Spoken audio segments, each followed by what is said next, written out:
अनंत जन्म संप्राप्त कर्म बंध विदायिनी आत्मज्ञान प्रदानेन तस्मै श्री गुरुवे नमः। सिद्ध सद्गुरुपादाब्जं जननी जनकस्तथा तत्त्वोपदेशकर्तारं नत्वा भक्तिपुरस्सरम्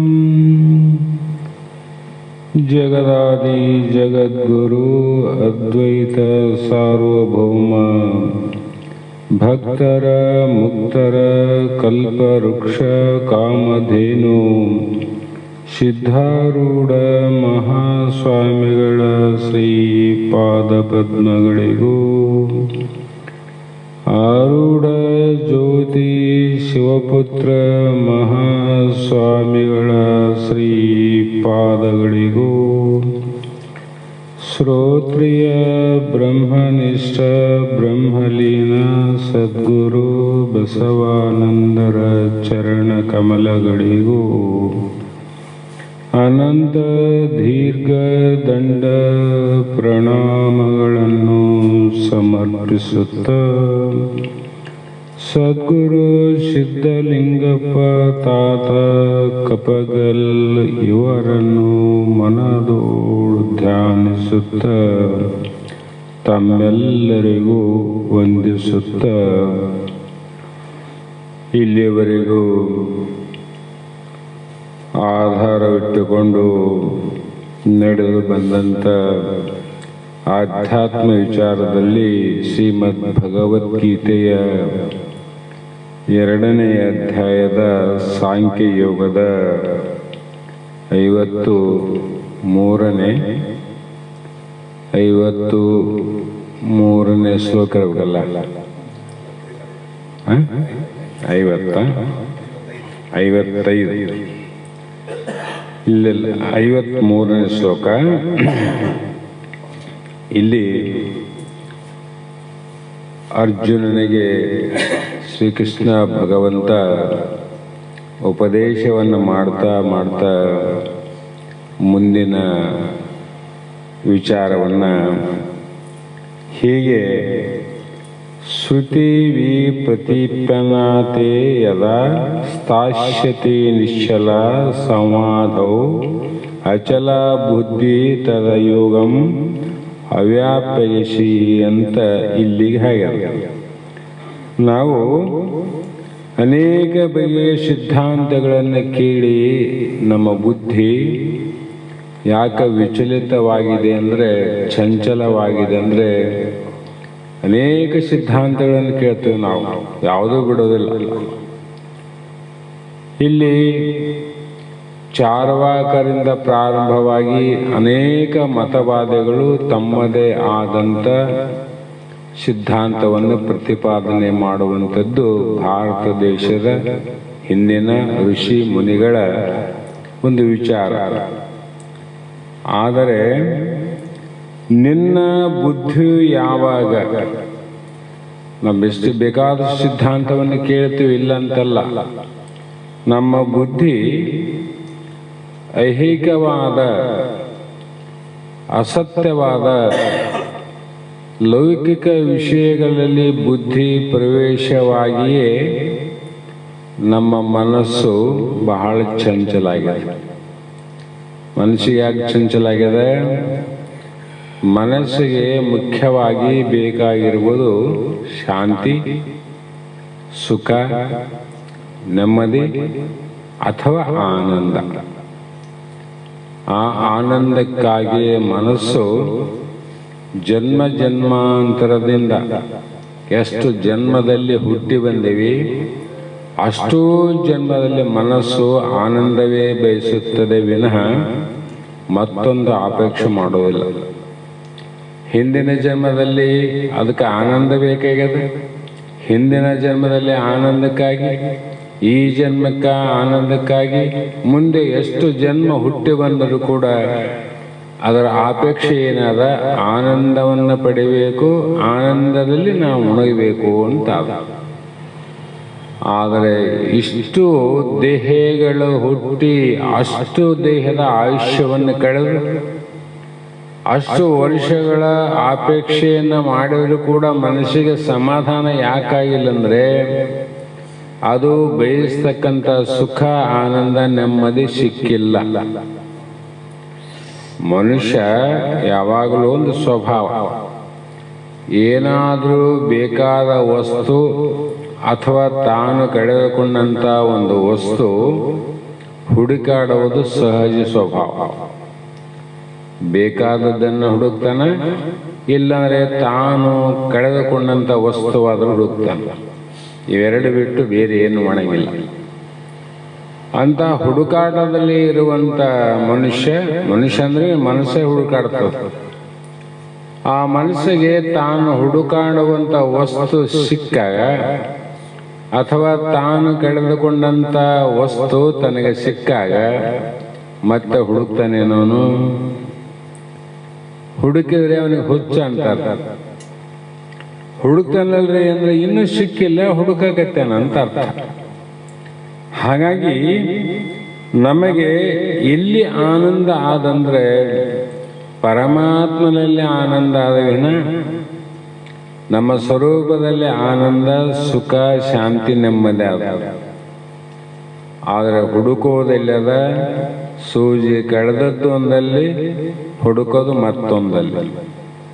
ಭಾಳ ಸಲ ಹೇಳ್ತೀವಲ್ಲ, ಆ ಮುದುಕಿ ಸೂಜಿ ಎಲ್ಲಿ ಕಳ್ಕೊಂಡಳಂದ್ರೆ ಹಗಲೊತ್ತು ಕೌದಿ ಒಲಿಯುವಾಗ ಸೂಜಿಯನ್ನು ಕಳ್ಕೊಂಡಳ. ಕತ್ತಲಾಯಿತು, ಸೂಜಿ ಹುಡುಕಿ ನೋಡಲು ಸಿಗಲಿಲ್ಲ. ಕತ್ತಲಾಗದ, ಇಲ್ಲಿ ಹುಡುಕಿದ್ರೆ ಸಿಗೋದಿಲ್ಲ ಅಂತ ಹೇಳಿ ಹೊರಗಡೆ ಇರ್ತಕ್ಕಂಥ ಮುನ್ಸಿಪಾಲ್ಟಿ ಲೈಟ್ ಇರ್ತಾವಲ್ಲ, ಲೈಟಿನ ಕಂಬದ ಕೆಳಗೆ ಹುಡುಕಕತ್ತಿಲ್ಲ. ನೋಡೋರು ದಾರಿಡ್ದು ಹೋಗೋರು ಪಾಪ ಅಜ್ಜಿ ಏನು ಹುಡುಕಕತ್ತಾಳ, ಏನೋ ಕಳ್ಕೊಂಡಿರ್ಬೋದು ಅಂತ ಒಬ್ಬನು ಹೋದ. ಸ್ವಲ್ಪ ಮುಂದಕ್ಕೆ ಹೋಗಿ ಹಿಂದೆ ತಿರುಗಿ ನೋಡಿದ, ಹುಡುಕ್ತಾ ಇದ್ಲು, ಹೋಗಲು ಬಿಡ ಅಂದ. ಸಮೀಪ ಹಿಂದೆ ಅವನು ನೋಡಿದ, ಹುಡುಕಕತ್ತಿಲ್ಲು. ಅವನಿಗೆ ಸ್ವಲ್ಪ ವಿಚಾರ ಬಂತು, ಇಷ್ಟೊತ್ತಿನಲ್ಲಿ ಮುದುಕಿ ಒಬ್ಬಕ್ಕೆ ಬಂದು ಇಲ್ಲಿ ಏನು ಹುಡುಕ್ತಾಳ, ಏನು ಕಳ್ಕೊಂಡಿರ್ಬೋದು ಅಂತ. ಅಜ್ಜಿ, ಅಮ್ಮ ಏನು ಹುಡುಕ್ತಲಮ್ಮ ಅಂತ ಕೇಳಿದ. ಅಪ್ಪ ಏನಿಲ್ಲ, ಸೂಜಿ ಕಡ್ದದ, ಅದಕ್ಕೆ ಹುಡುಕಕತ್ತೀನಿ ಅಂದ್ಲು. ಆವಾಗ ಆತ ವಿಚಾರ ಮಾಡಿದ, ಸಿಕ್ಕಿಲ್ಲ ಅಂದ್ರೆ ನೋಡಮ್ಮ ನೆನಪು ಮಾಡಿಕೋ, ಸೂಜಿ ಎಲ್ಲಿ ಕಳ್ಕೊಂಡಿದ್ದಿ ನೆನಪು ಮಾಡಿಕೊ ಅಂದ. ಆವಾಗ ಮುದುಕಿ ಹೇಳಿದ್ಲು, ಎಲ್ಲಿ ಇಲ್ಲಪ್ಪ, ಹಗಲತ್ತು ಕೌದಿ ಒಲಿತಿದ್ದೆ ಮನೆಯಲ್ಲಿ ಕೌದಿ ಒಲಿಯುವಾಗ ಸೂಜಿ ಕಳೆದ ಅನ್ಲಕ್ಕೆ. ಅವನಿಂದ, ಏನಮ್ಮ ತಾಯಿ, ಸೂಜಿ ಮನೆಯಲ್ಲಿ ಕಳ್ಕೊಂಡಿದ್ದಿ, ಈ ಬೀದಿಯಲ್ಲಿ ಹುಡುಕಿದ್ರೆ ಸೂಜಿ ಹಂಗೆ ಸಿಗ್ತದ, ಎಲ್ಲಿ ಕಳ್ಕೊಂಡಿದ್ದಿ ಅಲ್ಲೇ ಮತ್ತೊಂದ್ಸಲ ಹುಡುಕು, ಸಿಗ್ತದ. ಸತ್ಯಲ್ಲ, ಎಲ್ಲಿ ಕಳ್ಕೊಂಡಿವಿ ಆ ವಸ್ತುವನ್ನು ಅಲ್ಲೇ ಹುಡುಕಬೇಕು ವಿನ ಕಳ್ಕೊಂಡದ್ದು ಒಂದಲ್ಲೇ ಹುಡುಕೋದು ಒಂದಲ್ಲೇ. ನಾವ್ಯಾಕೆ ಕಳ್ಕೊಂಡಿವಿ ಅಂದ್ರೆ ಭಗವಂತನಲ್ಲೇ ಆತ್ಮಚಿಂತನೆಯಲ್ಲಿ ಬುದ್ಧಿ ಸ್ಥಿರವಾದಲ್ಲಿ ಮನಸ್ಸಿಗೆ ವಿವೇಕ ವೈರಾಗ್ಯ ಬಂದಾಗ ಆವಾಗ ಐಚ್ಛಿಕವಾದ ವಿಷಯಾದಿಗಳನ್ನು ತ್ಯಾಗ ಮಾಡಿ ನಿರ್ವಿಷಯವಾದ ತನ್ನ ಸ್ವರೂಪದಲ್ಲಿ ಆನಂದವನ್ನು ಹುಡುಕ್ತಾನೆ. ಅವನು ಮನುಷ್ಯ. ಮತ್ತೆ ಇಲ್ಲಿ ಯಾಕೆ ಹುಡುಕ್ಬೇಕ್ರಿ ಅಂದ್ರೆ ನಮ್ಮ ಒಳಗೆ ಕಳ್ಕೊಂಡಿವಿ ಆನಂದ. ನಾವು ಹೊರಗಡೆ ಆನಂದ ಇಲ್ಲ, ಹುಡುಕಿದ್ರೆ ಸಿಗಕ್ಕೆ ಎಲ್ಲಿ ಸಿಗ್ತದೆ? ಇದ್ರೆ ಸಿಕ್ಕಿತ್ತ, ಒಳಗೆ ಕಳ್ಕೊಂಡಿವಿ. ಹೆಂಗ್ ಕಳ್ಕೊಂಡಿವ್ರಿ ಅಂದ್ರೆ ನಿದ್ದೆಗೆ ಆನಂದ ಆದಂತ ಬೊಗಳಿದವರು ನಾವೇ, ಹೇಳಿದವರು ನಾವೇ, ಸ್ಥಿರ ಮಾಡಿದವರು ನಾವೇ. ಒಳಗ ಆದ ಆನಂದ ಸ್ಥಿರ ಆಗ್ಯದ, ಅನುಭವ ಆಗ್ಯದ. ಎದ್ದ ಮೇಲೆ ಮತ್ತೆ ಹೊರಗೆ ವಿಷಯಾದಿಗಳಲ್ಲಿ ಹುಡುಕ್ತಾನಲ್ಲ, ಆ ಕಾರಣದಿಂದನೇ ನಮ್ಮ ಮನಸ್ಸು ಬುದ್ಧಿ ಎನ್ನುವುದು ಇಂದ್ರಿಯಗಳ ಸಾಧನೆಯಿಂದ ಹೊರಗೆ ಶಬ್ದ ಸ್ಪರ್ಶ ರೂಪಾದಿಗಳಲ್ಲಿ ಹುಡುಕಕತ್ತದ. ಅದು ಮತ್ತೆ ಲೌಕಿಕ ಬಂದಾಗ ಅದು ಮಡದಿಯಿಂದ ಆಗಬಹುದು, ಮಕ್ಕಳಿಂದ ಆಗಬಹುದು, ಐಶ್ವರ್ಯದಿಂದ ಆಗಬಹುದು, ಧನ ಕನಕದಿಂದ ಆಗಬಹುದು, ಅಧಿಕಾರದಿಂದ ಆಗಬಹುದು ಅಂತ ಅವನ್ನ ಪಡಿಲಿಕ್ಕೆ ಎಷ್ಟೋ ಜನ್ಮವನ್ನ ಪ್ರಯತ್ನ ಮಾಡಿ ಬಂದ. ಅದಕ್ಕೆ ಮಹಾತ್ಮನಾದ ಕೃಷ್ಣ ಭಗವಂತ ಹೇಳ್ತಾನ, ಎಲ್ಲಿಯವರೆಗೂ ನನ್ನ ಸ್ವರೂಪದಲ್ಲಿ ಅಚಲವಾಗಿ ಸ್ಥಿರವಾಗಿ ನೆಲೆಗೊಳ್ಳುವುದು ಆಗ ನೀನು ಸಮತ್ವ ರೂಪಿ ಯೋಗವನ್ನು ಪಡೆಯುವೆ. ಒಂದ್ಸಲ ನಾವು ಏನನ್ನ ಪಡೆದ ಮೇಲೆ ಅದನ್ನು ಕಳ್ಕೋಬಾರದು, ಅದು ಯೋಗ. ಇಲ್ಲಿ ನಿಜವಾದ ಯೋಗ ಯಾವುದು ಅಂತ ವಿಚಾರ ಮಾಡಿದ್ರೆ, ಇಲ್ಲಿ ಪರಮಾತ್ಮನಲ್ಲಿ ಜೀವಾತ್ಮ ಕೂಡುವುದೇ ಯೋಗ. ಬೇರೆ ಯೋಗಗಳು ಬಹಳ ಅವ. ಪುತ್ರ ಯೋಗ, ಪಿತೃಯೋಗ, ಮಾತೃಯೋಗ, ಬಂಧು ಯೋಗ, ಅನಂತ ಯೋಗ ಅಂದ್ರೆ ಕೂಡುವುದು. ಆದರೆ ಆ ಯೋಗಗಳಲ್ಲಿ ಎಷ್ಟೋ ಸಲ ಕೂಡಿವೆ, ದುಃಖ ಆಗಿಲ್ಲ ನಮಗೆ, ದುಃಖನೇ ಆಗದ, ಮತ್ತೆ ಇನ್ನು ದುಃಖ ಹೆಚ್ಚಾಗ್ತದೆ. ಆದ್ರೆ ಸಮತ್ವ ಯೋಗ ಯಾವುದಂದ್ರೆ, ನಾವು ಆತ್ಮ ಸಾಕ್ಷಾತ್ಕಾರವನ್ನು ಮಾಡಿಕೊಂಡು ಸರಿಯಾದ ಸಿದ್ಧಾಂತವನ್ನು ಹಿಡ್ಕೋಬೇಕು. ನಾವು ಅನೇಕ ಸಿದ್ಧಾಂತಗಳಾವ. ಜೀವ ಪರಮ ಯೋಗದ ಇದು ಜೀವ ಪರಮಾತ್ಮನ ಯೋಗ ಅಂದ್ರೆ ಕೂಡುವುದು. ಅಲ್ಲಿ ಒಂದ್ಸಲ ಕೂಡಿದಿಲ್ಲ, ನೀನೇನು ಪಡಿತಿದ್ದೆ ಅಂದ್ರೆ ನನ್ನ ಆನಂದ ನೀ ಪಡಿತಿದ್ದಿ, ನಿನ್ನ ಆನಂದವೇ ನಂದು, ನಂದೇ ನಿಂದು ಅಂತ. ಅರ್ಥಾತ್ ನಾನೇ ನೀನು, ನೀನೇ ನಾನು. ನಾನು ಬೃಹತ್ ಪ್ರಮಾಣದಲ್ಲಿ ಪರಮಾತ್ಮನಾದರೆ ಅಣು ಪ್ರಮಾಣದಲ್ಲಿ ಜೀವಾತ್ಮನಾಗಿದ್ದಿ.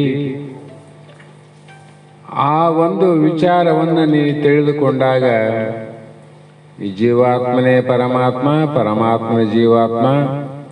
ನೀ ಯಾಕೆ ಚಿಕ್ಕವನಾಗಿದ್ದಂದ್ರೆ ಶರೀರ ದೃಷ್ಟಿಯಿಂದ ಉಪಾಧಿ ಸಣ್ಣದಾದ, ಅದಕ್ಕೆ ಜೀವ ಚಿಕ್ಕವನಾಗ್ಯಾನ. ಪರಮಾತ್ಮನ ಉಪಾಧಿ ಜಗತ್ತಾದ ನೋಡ್ರಿ, ಇಡೀ ಜಗತ್ತೇ ಅವನಿಗೆ ಉಪಾಧಿ. ಅದಕ್ಕಾಗಿ ಪರಮಾತ್ಮ ದೊಡ್ಡವನಾದ. ಯಾವ ದೃಷ್ಟಿಯಿಂದ? ಉಪಾಧಿ ದೃಷ್ಟಿಯಿಂದ ಪರಮಾತ್ಮ ದೊಡ್ಡವನು, ಉಪಾಧಿ ದೃಷ್ಟಿಯಿಂದ ನೀನು ಚಿಕ್ಕವನಾಗಿದ್ದಿ. ಆದರೆ ಬುದ್ಧಿ ಯೋಗದಿಂದ, ಜ್ಞಾನ ಕರ್ಮಗಳ ಸಮತ್ವ ಭಾವದಿಂದ ನಿನ್ನ ನೀನು ವಿಚಾರ ಮಾಡಿ ನೋಡಿದರೆ ಆ ಪರಮಾತ್ಮ ದೊಡ್ಡವನಲ್ಲ, ನೀನು ಸಣ್ಣವನಲ್ಲ. ಪರಮಾತ್ಮನೇ ಜೀವಾತ್ಮ, ಜೀವಾತ್ಮನೇ ಪರಮಾತ್ಮ. ಇದು ಸಮತ್ವ ಯೋಗ. ಹಾಗಾಗಿ ಇಲ್ಲಿ ಸ್ಥಿತ ಪ್ರಜ್ಞಶ್ಯಕ ಭಾಷಾ ಸಮಾಧಿಸ್ತಸ್ಯ ಕೇಶವ ಸ್ಥಿತಧಿ ಕಿಂ ಪ್ರಭಾಷೇತ ಕಿಂ ಅಸೀತ್ ಪ್ರಜೇತ ಕಿಂ ಅಂತ ಮುಂದಿನ ಶ್ಲೋಕ.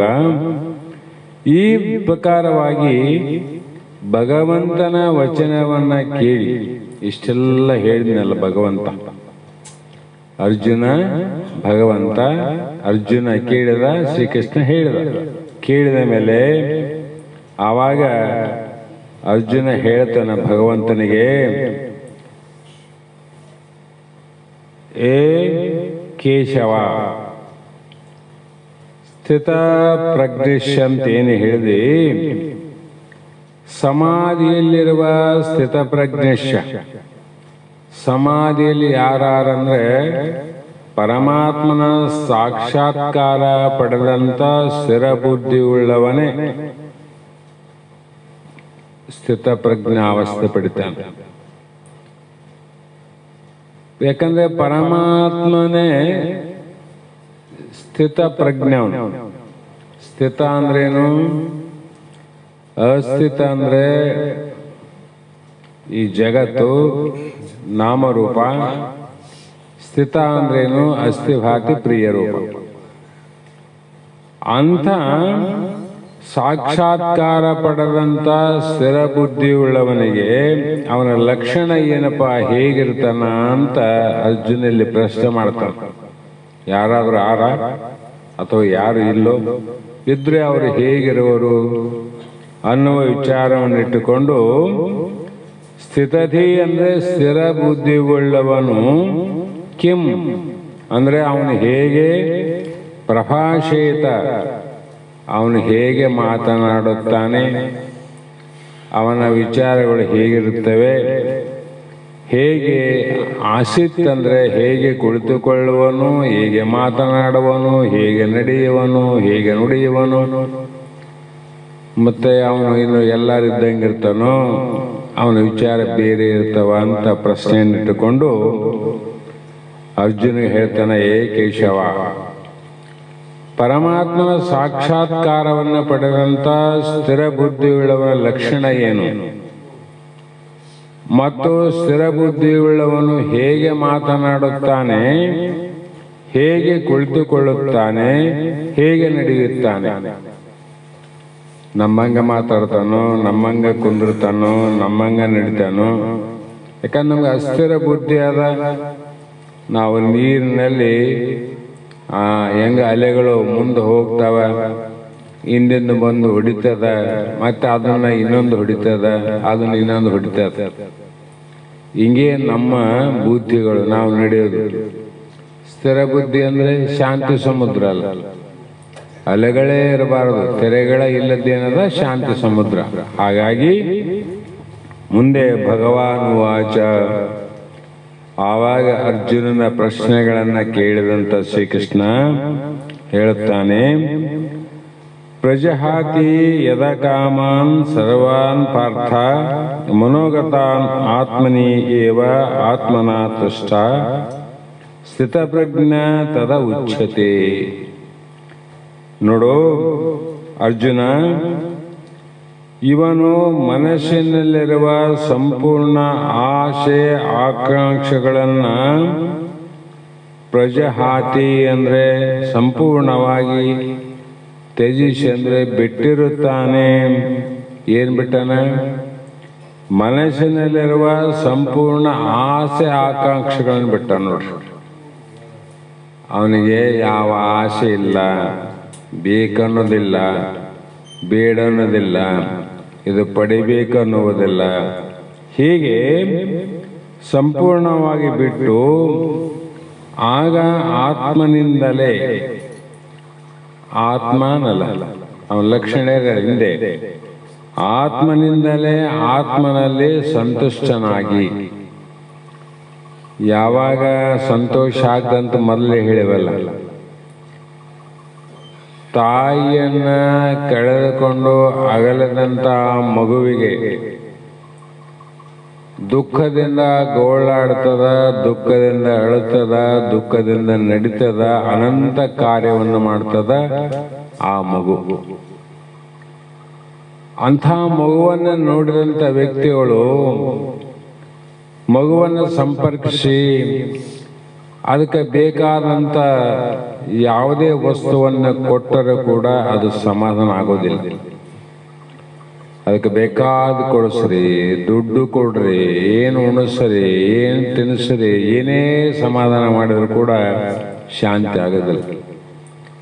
ಮತ್ತೆ ಏನು ಇಲ್ಲದೆ ಶಾಂತಿ ಯಾವಾಗ ಆಗ್ತದಂದ್ರೆ, ಕಳೆದು ಹೋದಂಥ ತಾಯಿ ಸಿಕ್ಕಾಗ ಮಗುವಿಗೆ ತಾನಾಗಿ ಶಾಂತಿ ಆಯ್ತು. ಅಲ್ಲಿ ಯಾವುದನ್ನ ವಸ್ತುವಿನಿಂದ ಆಗಿದೇನು? ಜಿಲೇಬಿಯಿಂದ ಆಗಿಲ್ಲ, ಮಿಠಾಯಿಯಿಂದ ಆಗಿಲ್ಲ, ಮಿರ್ಚಿಯಿಂದ ಆಗಿಲ್ಲ, ಬ್ರೆಡ್ಡಿಂದ ಆಗಿಲ್ಲ, ಬಿಸ್ಕಿಟ್ನಿಂದ ಆಗಿಲ್ಲ ನೋಡ್ರಿ. ಅವುಗಳೆಲ್ಲದರಿಂದ ಆಗಲಾರದ ಆನಂದ ತಾಯಿಯ ಮಡಿಲನ್ನು ಸೇರಿದ ತಕ್ಷಣ ಆನಂದ ಆಯ್ತು ನೋಡ್ರಿ ಮಗುವಿಗೆ. ಅದಕ್ಕೆ ಜೀವಾತ್ಮನಿಗೆ ನಮಗೂ ಕೂಡ ಯಾವಾಗ ಆನಂದ ಆಗ್ತದಂದ್ರೆ, ಐಹಿಕವಾದ ತುಚ್ಛವಾದ ವಿಷಯಾದಿಗಳು ಎಷ್ಟೇ ನಮಗೆ ಪ್ರಾಪ್ತಿಯಾದರೂ ಈ ಮನಸ್ಸಿಗೆ ಸಂತೋಷ ಅನ್ನೋದು, ಆನಂದ ಸುಖ ಅನ್ನೋದು ಆಗೋದೂ ಇಲ್ಲ, ಸಾಧ್ಯನೇ ಇಲ್ಲ. ಯಾವಾಗ ಆಗ್ತದೆ?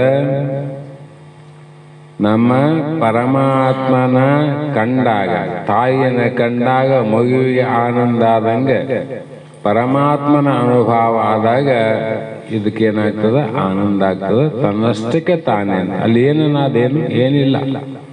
ಹಾಗಾಗಿ ಎಲೈ ಪಾರ್ಥ, ಎಲ್ಲಿಯವರೆಗೂ ಯಾವಾಗ ಮನುಷ್ಯನಲ್ಲಿರುವ ಎಲ್ಲ ಆಸೆ ಆಕಾಂಕ್ಷೆಗಳನ್ನು ತ್ಯಜಿಸಿ ಬಿಡುವನು, ಆಗಲೇ ಆತ್ಮನಿಂದಲೇ ಆತ್ಮನಲ್ಲಿ ಸಂತುಷ್ಟನಾಗಿ ಸ್ಥಿರ ಬುದ್ಧಿ ಉಳ್ಳವನೆಂದು ಹೇಳಲ್ಪಡುತ್ತಾನೆ. ಆ ಲಕ್ಷಣವುಳ್ಳಂಥವನು. ಅವನ ಲಕ್ಷಣ ಹೇಳಿದಲ್ಲ, ಎಲ್ಲಿ ಆನಂದ ಪಡಿತಾನೆ ಅವನು? ತನ್ನ ಸ್ವರೂಪದಲ್ಲಿ, ತನ್ನ ಆನಂದದಲ್ಲೇ ತಾನಿರ್ತಾನೆ. ವಿನ ಅನ್ಯರ ಆನಂದ ಬೇಕಾಗಿಲ್ಲ. ಲೋಕದವ್ರಿಗೆ ಏನು ಅನಿಸ್ತದ? ವ್ಯತ್ಯಾಸ ಅನಿಸ್ತದ. ಅವರು ತಮ್ಮ ಸ್ವರೂಪದ ಆನಂದದಲ್ಲಿ ಇರಬೇಕಂತ ಅವ್ರು ಪ್ರಯತ್ನ ಮಾಡ್ತಾರೆ. ಲೋಕದವರ ಪ್ರಯತ್ನ ಏನು? ನಮ್ಮ ಸಮೀಪದಲ್ಲಿ ಅವನ ಆನಂದ ಪಡಬೇಕಂತ ಲೋಕದವರು ಮಾತಿರ್ತಾರೆ. ಹಾಗಾಗಿ ಆವಾಗ ಆ ವ್ಯಕ್ತಿಗಳನ್ನ ಲೋಕದವರು ನೋಡುವ ದೃಷ್ಟಿನೇ ಬೇರೆ ಆಗುತ್ತೆ. ಅವರ ದೃಷ್ಟಿನೇ ಬೇರೆ ಆಗ್ಬಿಡ್ತದೆ. ಅವರ ದೃಷ್ಟಿ ಬೇರೆ ಆದ್ರೂ ಪರವಾಗಿಲ್ಲ, ನೀನೇನು ಸೃಷ್ಟಿ ಮಾಡಿಕೊಂಡಿದ್ದಿಲ್ಲ ತತ್ವ, ಅದನ್ನು ಮಾತ್ರ ಬಿಡಬೇಡ ಅಂತ. ಅದನ್ನ ಬಿಡಬಾರ್ದು, ಅದನ್ನ ಹಚ್ಕೋಬಾರ್ದಂತ. ಹಾಗೆ ದುಃಖೇಶು ಅನುದ್ವಿಗ್ನಮನ ಸುಖೇಶು ವಿಗಸ್ಪೃಹ ವೀತರಾಗ ಭಯ ಕ್ರೋಧ ಸ್ಥಿತಧೀ ಮುನಿ ಉಚ್ಯತೆ ಅಂತ ಮುಂದಿನ ಶ್ಲೋಕ. ದುಃಖೇಶು, ಪ್ರತಿಯೊಬ್ಬರಿಗೆ ಎರಡು ಹಾಗೆ ಆಗ್ತಾವ. ಮನಸ್ಸಿಗೆ ನೀಡಾರ ಸುಖ ದುಃಖ ಅಂದ. ಸುಖ ಒಂದು ಸಲ ಆದಾಗ ದುಃಖ ಇರೋದಿಲ್ಲ, ದುಃಖ ಆದಾಗ ಸುಖ ಇಲ್ಲ. ಇವೆರಡು ಆಗೋದು ಯಾವುದಕ್ಕಂದ್ರೆ ಶರೀರದಲ್ಲಿ ವಾಯು ತತ್ವ ಆಕಾಶ ತತ್ವದಿಂದ ಹುಟ್ಟಿದ ಮನಸ್ಸಿಗೆ ಸಂಬಂಧವಿನ ಆತ್ಮನಿಗೆ ಜೀವಾತ್ಮನಿಗೆ ಸಂಬಂಧನೇ ಇಲ್ಲ. ಇವು ನೀನೇನು ಅಂದಾಗ ನಿನಗೆ ಸಂಬಂಧ ಆಗ್ತಾವ? ಇರಲಿ. ಯಾಕಂದ್ರೆ ದುಃಖ ಉಂಟಾದಾಗ ಉದ್ಯೋಗಕ್ಕೊಳಗಾಗ್ತೀವಿ. ದುಃಖ ಆದಾಗ ಏನು ಮಾಡಬೇಕು, ಏನು ಮಾಡಿಕೊಳ್ಳಬೇಕು ಅನ್ನುವುದು ಗೋಚರ ಬುದ್ಧಿಯಲ್ಲಿ ಗೋಚರ ಆಗಲಾರದೆ, ಬುದ್ಧಿ ನಿಶ್ಚಯ ಮಾಡದೆ, ಮನಸ್ಸಿನ ಸಂಶಯದಿಂದ ಅದು ಮಾಡಲೋ ಇದು ಮಾಡಲೋ, ಇದು ಮಾಡಿದ್ರೆ ಚಲೋ ಅದು ಮಾಡಿದ್ರೆ ಚಲೋ ಅಂತಕ್ಕಂಥ ತೊಳಲಾಟದಲ್ಲಿ ಇರುವಂತ ಮನಸ್ಸುಳ್ಳವನು ಸುಖ ಉಂಟಾದಾಗ ಅದರಲ್ಲಿ ಅಭಿಲಾಷೆ ಇಲ್ಲದವನು.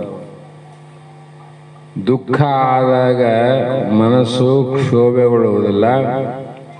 ಸುಖ ಆಯ್ತಂದ್ರೆ ಅವನಿಗೆ ಬಹಳ ರಾಗ, ಅಂದ್ರೆ ಅದರ ಪ್ರೇಮನೂ ಅವನಿಗೆ ಆಗೋದಿಲ್ಲ. ಸುಖ ದುಃಖ ಎರಡೂ ಅವನಿಗೆ ಸಮಾನ ಅಂತ. ಯಾರಿಗೆ ಸಮಾನ? ಯಾವ ಈ ಒಂದು ಸ್ಥಿರ ಬುದ್ಧಿ ಉಳ್ಳವನ ಲಕ್ಷಣ ಹೇಗೆ ಅಂತ ಕೇಳಿದಲ್ಲ, ಅವನು ಸುಖಕ್ಕೆ ಅಂಜೋದಿಲ್ಲ, ಕುಗ್ಗುವುದಿಲ್ಲ, ದುಃಖಕ್ಕೆ ಸುಖಕ್ಕೆ ಹಿಗ್ಗೋದಿಲ್ಲ. ಸುಖ ದುಃಖ ಎರಡು ಸಮಾನ. ಹೀಗೆ ಅವನಲ್ಲಿ ಆಸಕ್ತಿ ಇಲ್ಲ. ಯಾಕಂದ್ರೆ ಸುಖನೂ ಅಷ್ಟೇ ದುಃಖನೂ ಅಷ್ಟೇ. ಅಂದ್ರೆ ದುಃಖದಲ್ಲಿ ಆಸಕ್ತಿ ಇಲ್ಲ, ಸುಖದಲ್ಲಿ ಆಸಕ್ತಿ ಇಲ್ಲ. ನಮ್ಮ ಜಗತ್ತಿನಲ್ಲಿ ಬಹಳಷ್ಟು ವಸ್ತುಗಳಾವ. ನೋಡಿದ ಎಲ್ಲ ವಸ್ತುಗಳಲ್ಲಿ ಆಸಕ್ತಿ ಆಗ್ತದೇನು? ಎಲ್ಲ ವಸ್ತುಗಳು ನಿರಾಸಕ್ತಿ ಆಗ್ತದೇನು? ಕೆಲವು ವಸ್ತುಗಳಲ್ಲಿ ಆಸಕ್ತಿ ಆಗ್ತದೆ, ಕೆಲವು ವಸ್ತುಗಳಲ್ಲಿ ನಿರಾಸಕ್ತಿ ಆಗ್ತದೆ. ಆದರೆ ಇವನಿಗೆ ಯಾವ ವಸ್ತುವಿನಲ್ಲಿ ಆಸಕ್ತಿನಿಲ್ಲ, ನಿರಾಸಕ್ತಿನಿಲ್ಲ. ಅದಕ್ಕಾಗಿ ಪಡೆಯಬೇಕು ಅನ್ನುವ ಇಚ್ಛೆನಿಲ್ಲ, ಬಿಡಬೇಕನ್ನುವ ಛಲನಿಲ್ಲ. ಆಸಕ್ತಿ ಇಲ್ಲ ಅಂದ್ರೆ ಪಡಿಬೇಕಂಬ ಇಚ್ಛೆ ಹಂಗಾಗ್ತದೆ. ಮತ್ತೆ ಪಡದೇ ಇಲ್ಲ ಅಂದ್ರೆ ಬಿಡುವಂತ ಪ್ರಶ್ನೆ ಇಲ್ಲ. ತಲೆ ಮೇಲೆ ಗಂಟೆ ಒತ್ತಿ ಅಂದ್ರೆ ಇಳಿಸಿದಾಗ ಆರಾಮಾಗ್ತದೆ. ಗಂಟೆ ಒತ್ತಿಲ್ಲ ಅಂದ್ಮೇಲೆ ಅದು ಯಾವಾಗಲೂ ಮೊದಲು ಹೆಂಗದ ಹಂಗೆ ಅದ. ಭಾರ ಇದ್ದಾಗ ಇಳಿಸೋದೇ ಸುಖ ಆಗ್ತದೆ. ಗಂಟೆ ಇಲ್ಲ ಅಂದ್ಮೇಲೆ ಇಳಿಸೋದು ಪ್ರಯೋಜನ ಇಲ್ಲ ಅಂತ. ಅದೇ ರೀತಿಯಾಗಿ ಅಂಥ ಮುನಿ, ಅವನಿಗೆ ಶಾಸ್ತ್ರಗಳಲ್ಲಿ ಮುನಿ ಅಂತ ಕರೆದಾರ. ಬರೇ ಮನುಷ್ಯರನ್ನೆಲ್ಲ ಮುನಿಗಳು. ಅಂಥ ಸ್ಥಿರ ಬುದ್ಧಿ ಒಳಗಂದು ಹೇಳಲ್ಪಡುತ್ತದೆ. ಅವನೇ ನೋಡಪ್ಪ ಲಕ್ಷಣ, ಸ್ಥಿರ ಬುದ್ಧಿ ಆದವನಲ್ಲಿ. ಯಾಕಂದ್ರೆ ನಾವೆಲ್ಲ ಸುಖ ಆದಾಗ 2 ದಿನ ಹಿಂದೆ ಹೇಳ್ತಾ ಬಂದಿನಲ್ಲ, ನಾವು ಒಳ್ಳೆಯದೊಂದು ಮನೆ ಕಟ್ಟಿದೇವಂದ್ರೆ ಬಹಳ ಆನಂದ ಪಡ್ತೇವೆ. ಮನೆ ಬಿದ್ದಾಗ ಅಷ್ಟೇ ದುಃಖ ಪಡ್ತೇವೆ. ಮನೆ ಬಿದ್ದಾಗ ದುಃಖ ಪಡ್ತೇವೆ, ಮನೆ ಎದ್ದಾಗ ಆನಂದ ಪಡ್ತೇವಲ್ಲ. ಆಗ ಸಮತ್ವ ಬುದ್ಧಿಯುಳ್ಳವನು ಮನೆ ಕಟ್ತಾನ, ಆನಂದ ಪಡ್ತಾನ. ಬಿದ್ರೆ ಅವನು ಅಳಂಗಿಲ್ಲ ನೋಡು. ಮನೆ ಕಟ್ಟುವಾಗ ಏನಿತ್ತು ಆನಂದ, ಅದೇ ಆನಂದ ಬಿದ್ದಾಗ ನಾವು. ಯಾಕಂದ್ರೆ ಅವನಿಗೆ ಗೊತ್ತದ ಕಟ್ಟಿದ್ದು ಅದು ಬೀಳಬೇಕು ಅಂತ ನೇಮ ಅದ, ಬೀಳುವ ಸಮಯ ಬಂದದ, ಅದು ಬಿದ್ದದ ಅಂತ ಸಮತ್ವ ಬುದ್ಧಿಯಿಂದ ನೋಡ್ತಾನೆ. ಇದೇ ಪ್ರಕಾರವಾಗಿ ತನಗೆ ಆಗುವಂತ ಸುಖ ದುಃಖಗಳು, ನೋವು ನಲಿವೆಗಳನ್ನ ವಿಚಾರ ಮಾಡಿ ಸ್ಥಿರ ಬುದ್ಧಿ ಉಳ್ಳವನು ಅಂತ ಹೇಳಿ ಮುಂದೆ ಯಹ ಸರ್ವತ್ರ ಅನಭಿಸ್ನೇಯ ತತ್ ತತ್ ಪ್ರಾಪ್ಯ ಶುಭಾಶುಭಂ ನ ಅಭಿನಂದತಿ ನ ದ್ವೇಷ್ಟಿ ತಸ್ಯ ಪ್ರಜ್ಞಾ ಪ್ರತಿಷ್ಠತ. ಈ ಶ್ಲೋಕದಲ್ಲಿ ಯಾವ ಪುರುಷನು, ಯಾವ ಜೀವಿ ಮಮತಾ ಆಸಕ್ತಿ ರಹಿತನಾಗಿ, ಅಂದ್ರೇನು, ಎಲ್ಲದರಲ್ಲಿಯೂ ಮಮಕಾರದಲ್ಲಿ ಆಸಕ್ತ ರಹಿತನಾಗಿ, ತತ್ ತತ್ ಆಯಾ ಶುಭ ಹಾಗೂ ಅಶುಭವಾದವುಗಳು, ಒಳ್ಳೆಯದಲ್ಲಿ ಕೆಟ್ಟದ್ದಲ್ಲಿ ಅವುಗಳನ್ನು ಪಡೆದಾಗ ಸಂತೋಷ ಪಡುವುದಿಲ್ಲವೋ, ಅವುಗಳನ್ನು ಬಿಟ್ಟು ಹೋದಾಗ ದ್ವೇಷ ಪಡುವುದಿಲ್ಲವೋ, ಅವನ ಬುದ್ಧಿ ಸ್ಥಿರವಾಗಿದೆ ಅಂತ ತಿಳ್ಕೊ. ಸ್ಥಿರ ಆಗಿದೆ ಅಂತರೋ ಇಲ್ಲ ಅಂತರೋ. ಪಡೆದಾಗ ಅವನು ಮೊದಲು ಪಡೆದಾಗನೇ ಸಂತೋಷ ಪಟ್ಟಿಲ್ಲ, ಮತ್ತೆ ಬಿಟ್ಟು ಹೋದಾಗ ದುಃಖ ಹೆಂಗ್ ಪಡ್ತಾನೆ. ನಾವು ಪಡೆದಾಗ ಸಂತೋಷ ಪಡ್ತೇವೆ, ಕೂಡಿದಾಗ ಅಗಲಿದಾಗ ದುಃಖ ಪಡ್ತೇವೆ. ಇಷ್ಟೇ ಅಸ್ಥಿರ ಬುದ್ಧಿ ಉಳ್ಳವನಿಗೂ ಸ್ಥಿರ ಬುದ್ಧಿ ಉಳ್ಳವನಿಗೆ ವ್ಯತ್ಯಾಸ ಏನಂದ್ರೆ, ಕೃಷ್ಣ ಭಗವಂತ ಅರ್ಜುನ ಹೇಳ್ತಾನ, ಹಾಗಾಗಿ ಯಾವ ಪುರುಷ ಎಲ್ಲದರಲ್ಲೂ ಆಸಕ್ತನಾಗಿ ಆಯಾ ಶುಭ ಅಶುಭವಾದ ವಸ್ತು ವಿಶೇಷಗಳನ್ನು ಪಡೆದಾಗ ಸಂತೋಷ ಪಡುವುದಿಲ್ಲವೋ, ಅವನು ಮುಂದೆ ದುಃಖನೂ ಪಡೋದಿಲ್ಲ. ಸಂತೋಷ ಪಡೋದಿಲ್ಲ ಅಂದ್ರೆ ದುಃಖ ಪಡೋದಿಲ್ಲ ಅಂತ ಅರ್ಥ. ಹೀಗೆ ಯಾಕಂದ್ರೆ ಅವನ ಬುದ್ಧಿ ಸ್ಥಿರವಾಗಿದೆ. ಎಲ್ಲಿ ಸ್ಥಿರವಾಗಿದೆ? ಅದು ಬಿಡಬಾರದು. ಅದು ಭಗವಂತನಲ್ಲಿ, ಪರಮಾತ್ಮನಲ್ಲಿ, ತನ್ನ ಸ್ವರೂಪದಲ್ಲಿ ಅವನ ಬುದ್ಧಿ ಸ್ಥಿರವಾದ ಕಾರಣ ಅವನಿಗೆ ಯಾವುದು ಇಲ್ಲ ಅಂತ ಇಲ್ಲಿ ಅರ್ಜುನನಿಗೆ ಕೃಷ್ಣ ಭಗವಂತ ಹೇಳ್ತಾ ಮುಂದೆ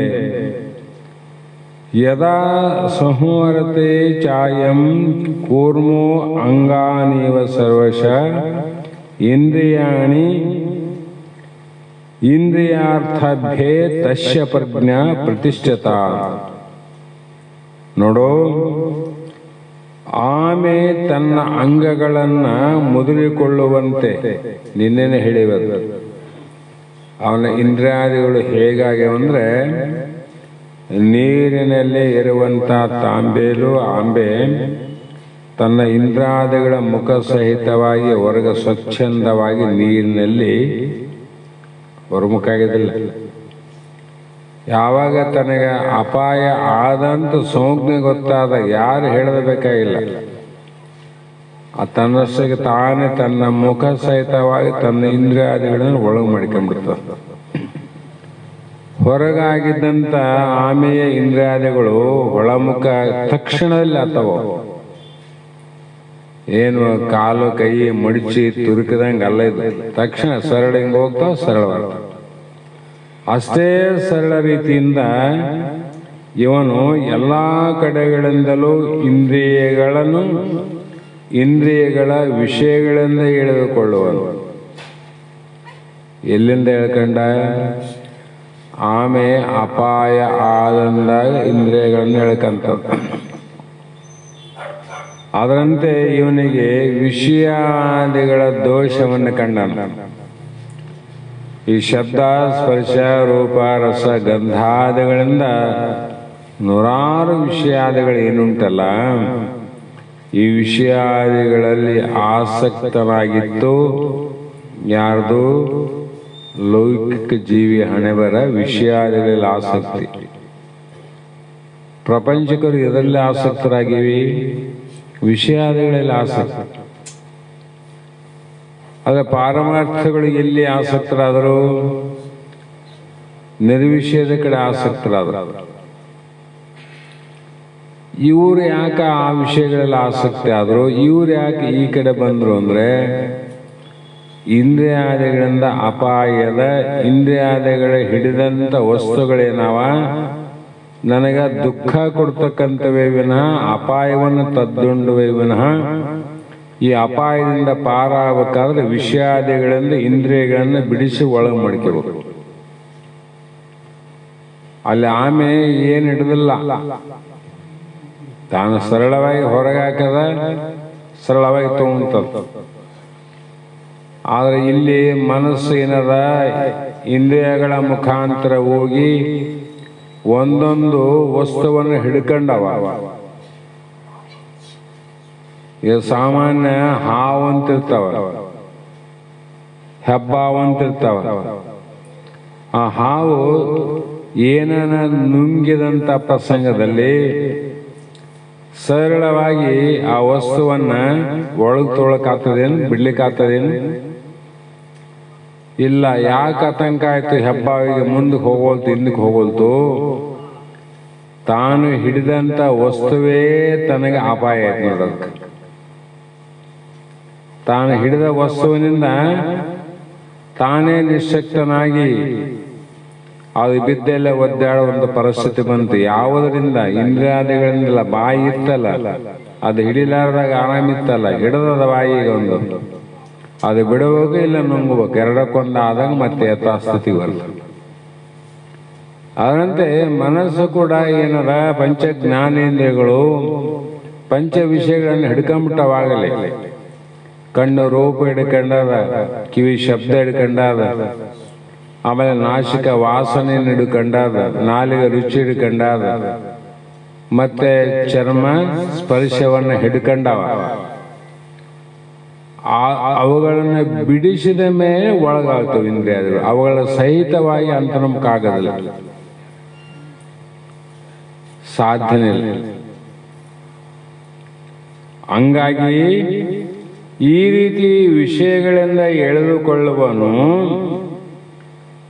ಆವಾಗ ತಸ್ಯ ಪ್ರಜ್ಞಾ ಪ್ರತಿಷ್ಠಿತ, ಅವನ ಬುದ್ಧಿ ಏನಾಗ್ತದ ಸ್ಥಿರ ಆಗದ ಅಂತಿಟ್ಕೋ. ಇಲ್ಲಂದ್ರೆ ಅವನು ಅಸ್ಥಿರ.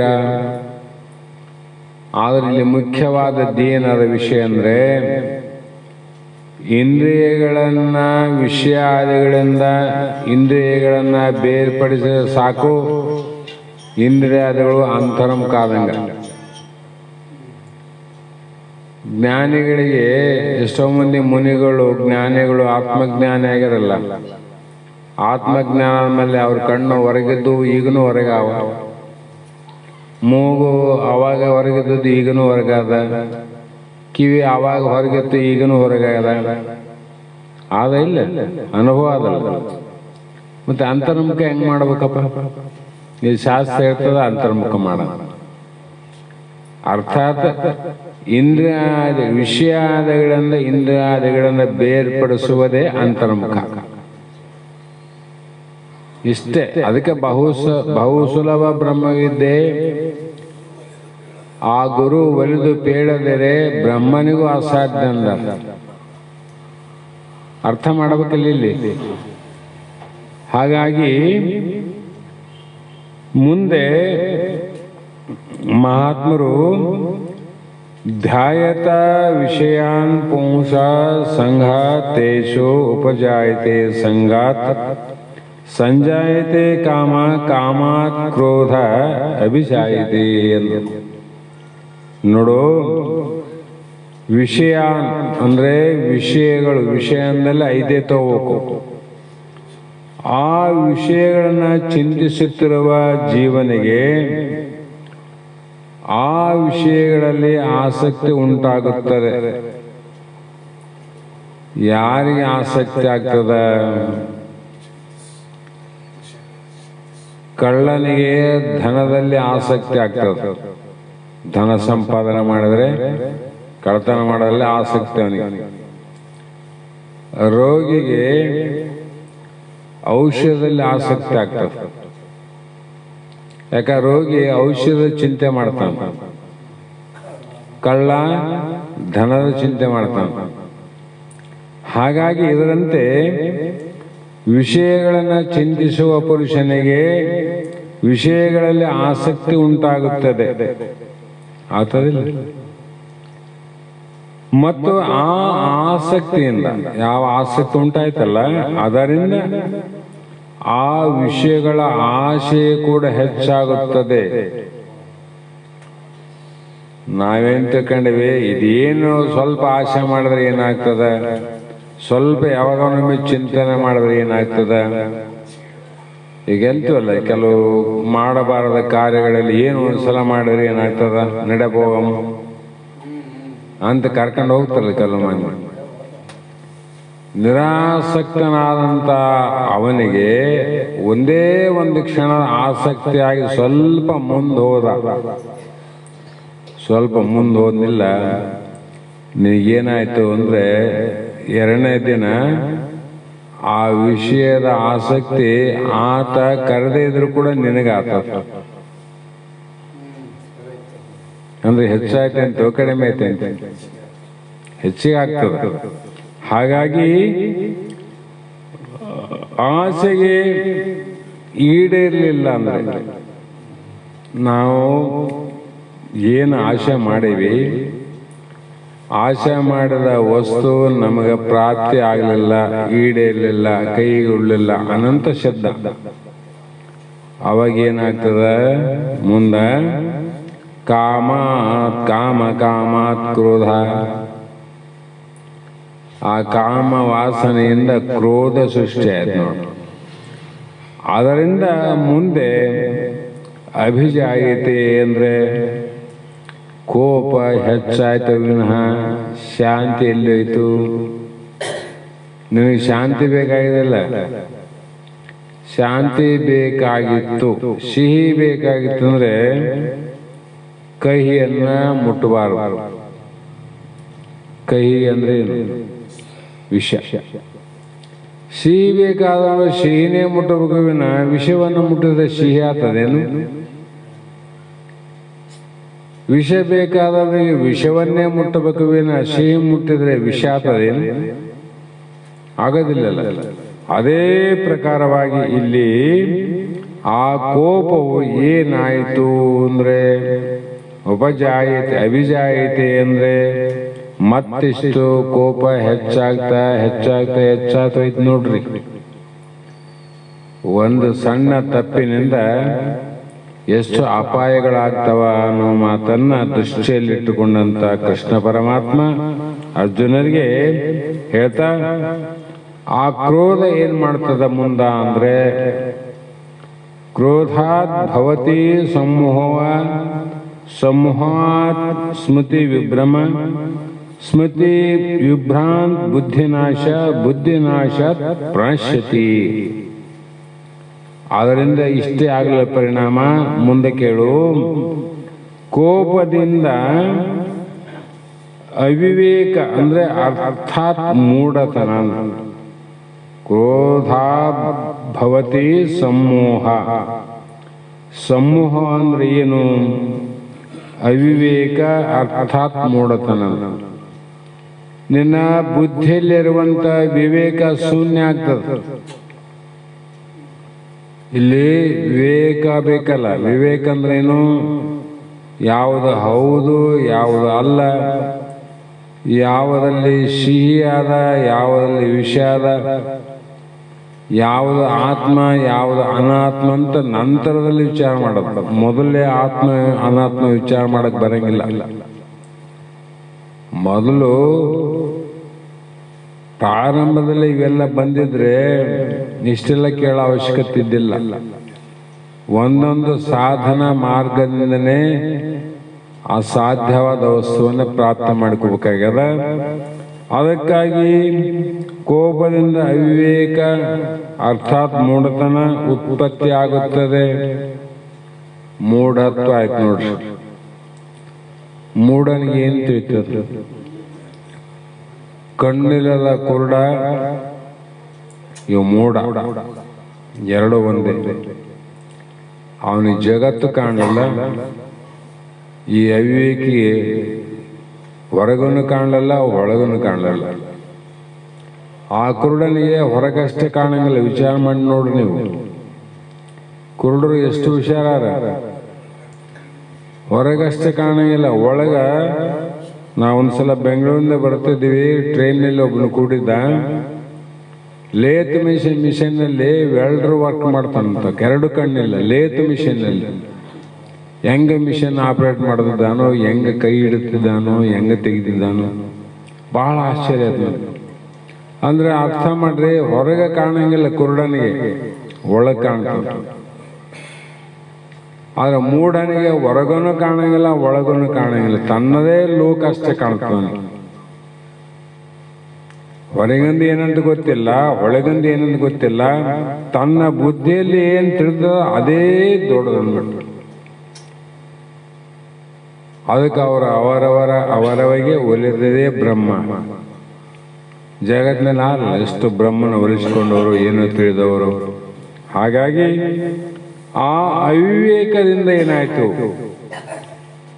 ನಮ್ಮಲ್ಲಿ ಸ್ಮರಣ ಶಕ್ತಿ ಕುಂಠಿತವಾಗುತ್ತದೆ.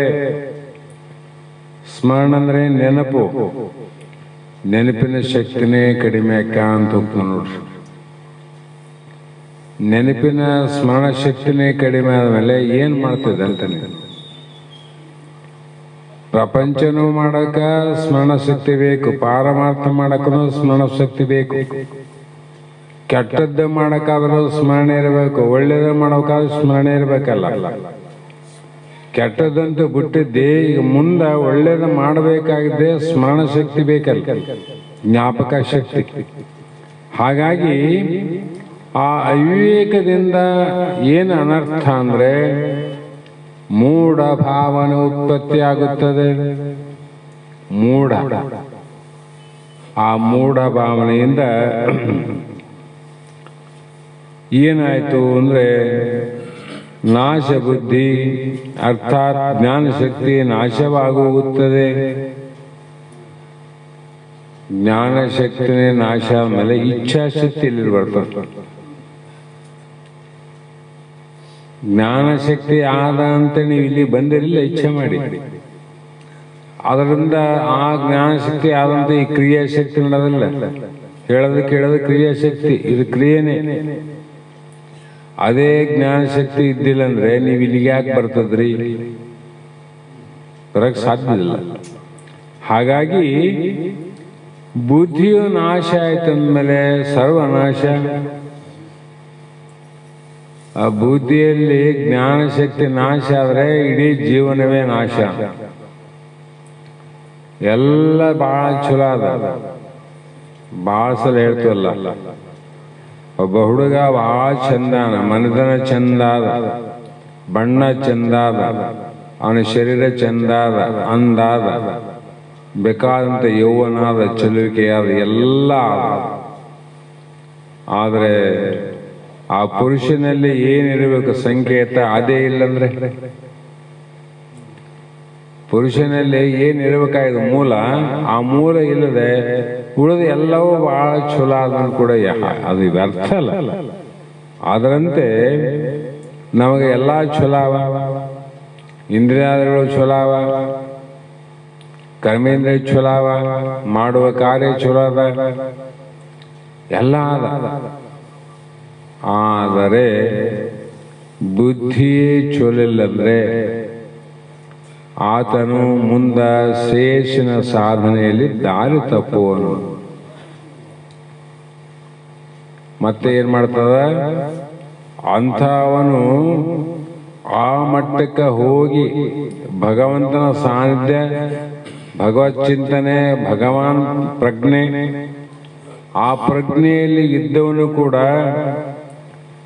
ನೀನು ಈಗ ಹಿಂದೆ ಹೇಳಿದಂಥ ಕರ್ಮಗಳಿಂದ ನೀನು ಹಿಮ್ಮುಖವಾದರೆ ಇನ್ನೇನು ಯಾಕೆ ಮಾಡಬೇಕು, ಯಾತಕ್ಕಾಗಿ ಮಾಡಬೇಕು, ಇದರಿಂದ ಆಗುವ ಲಾಭ ಪ್ರಯೋಜನ ಏನಂತ ಅವಿವೇಕ ಬುದ್ಧಿ ಉಂಟಾಗ್ತದೆ. ಅರ್ಜುನ, ಅದಕ್ಕಾಗಿ ವಿವೇಕದಿಂದ ನೋಡು. ಇಲ್ಲಿ ಕರ್ತವ್ಯಗಳನ್ನ ಹೇಗೆ ಮಾಡು ಅಂತ ಹೇಳಿದ, ಆ ಪ್ರಕಾರ ನೀನು ಮಾಡುವುದೇ ಯೋಗ್ಯ ಅನ್ನುವ ಭಾವದಿಂದ ಆತನಿಗೆ ಧೈರ್ಯವನ್ನು ತುಂಬುವುದಕ್ಕೋಸ್ಕರವಾಗಿ ಇಷ್ಟು ಮಾತುಗಳನ್ನ ಹೇಳ್ತಾ ಬಂದ್ರು. ಮುಂದೆ ರಾಗ ದ್ವೇಷ ಯುಕ್ತೈಸ್ತು ವಿಷಯಾನ್ ಇಂದ್ರಿಯೈ ಚರನ್ ಆತ್ಮವಿಶ್ಯೇ ವಿಧೇಯ ಆತ್ಮ ಪ್ರಸಾದಂ ಅಧಿಗಚ್ಚತಿ.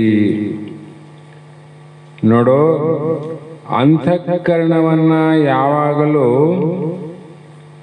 ಸ್ವಾಧೀನದಲ್ಲಿ ಇಟ್ಟುಕೊಂಡಿರುವ ಪುರುಷ, ಅಂತಃಕರಣ, ಬಹಿರಂಗದ ಕರ್ಣಗಳು ಬೇರೆ, ಜ್ಞಾನೇಂದ್ರಿಯ, ಕರ್ಮೇಂದ್ರಿಯ, ಹೊರಗೆ ಕಾಣ್ತೇವಿಲ್ಲ. ನಮಗ್ ಕಾಣ್ತಾವ, ನಿಮಗ್ ಕಾಣ್ತಾವ. ನಿಮ್ಮ ಕೈಯಾಗ ಏನು ಹಿಡಿದ್ರಂತ ನನಗೆ ಗೊತ್ತಾಗ್ತದ, ನನ್ನ ಕೈಯಾಗ ಏನಂತ ನಿಮಗೆ ಗೊತ್ತಾಗುತ್ತೆ. ಇವು ಬಹಿರಂಗದವು. ಆದ್ರೆ ಅಂತರಂಗ ಅಂದ್ರೆ ಮನ, ಬುದ್ಧಿ, ಚಿತ್ತ, ಅಹಂಕಾರ, ಜೀವ.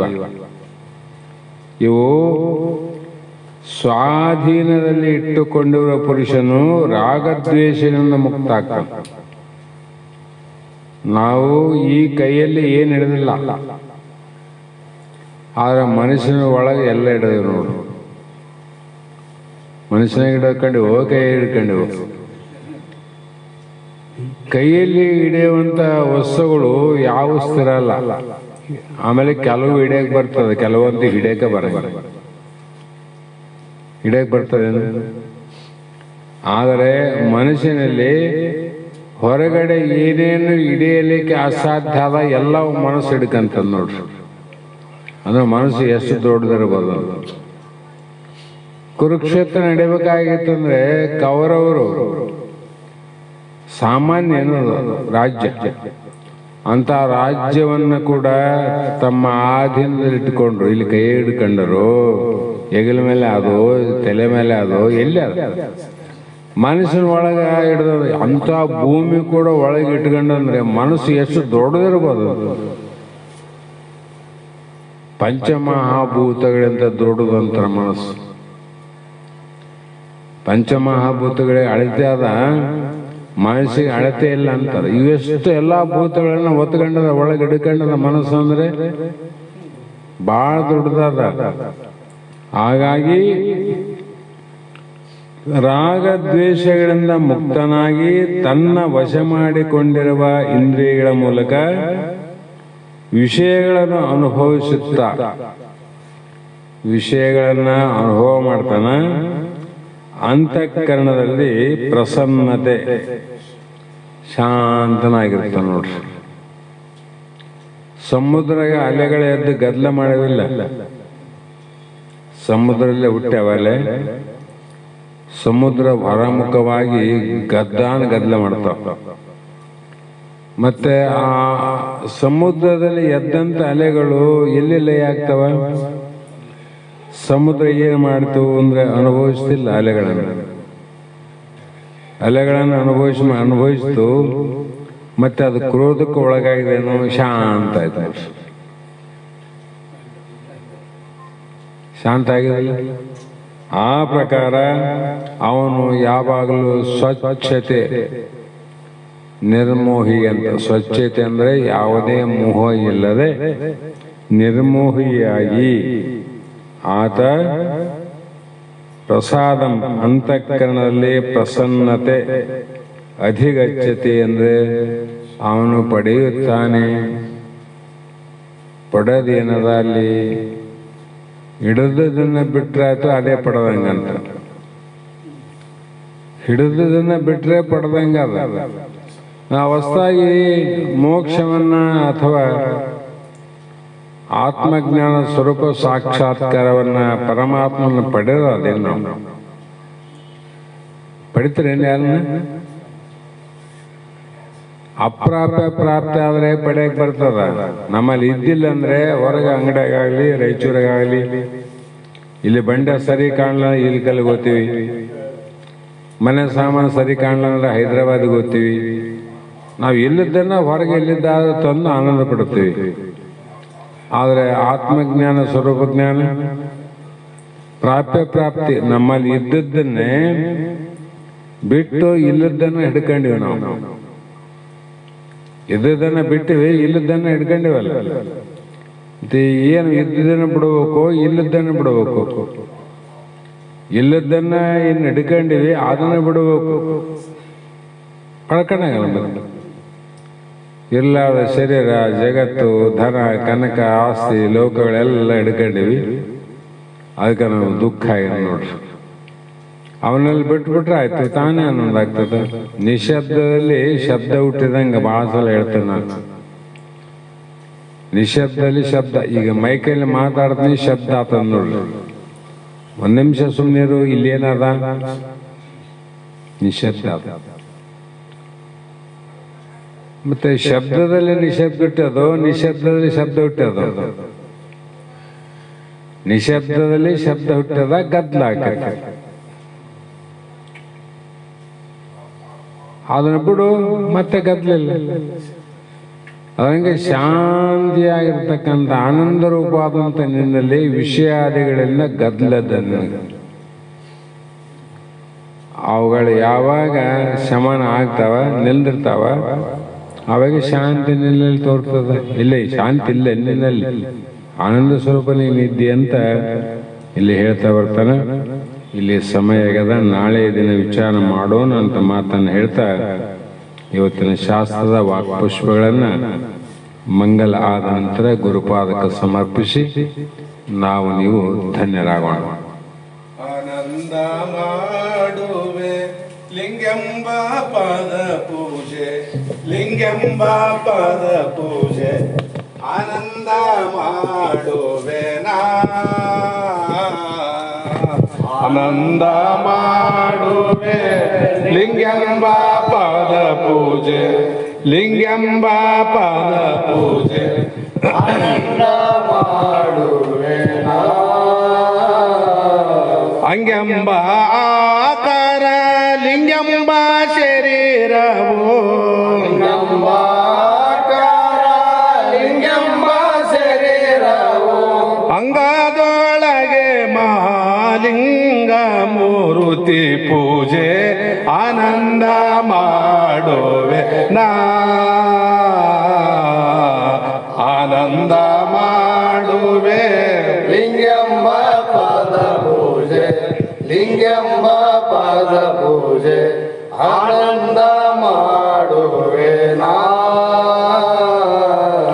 ಆತಳ ಪಾತಳ ಎಡಬಾಲ ಕೆರೆ ಬಾವಿ ಪಾತಾಳ ಎಡಬಾಲ ಕೆರೆ ಬಾವಿ ಶೀತಳ ತಂದಿನಿ ಶಿವನೇ ಶಿವ ನಿನ್ನ ಪೂಜೆಗೆ ಆನಂದ ಮಾಡುವೆ ನಾ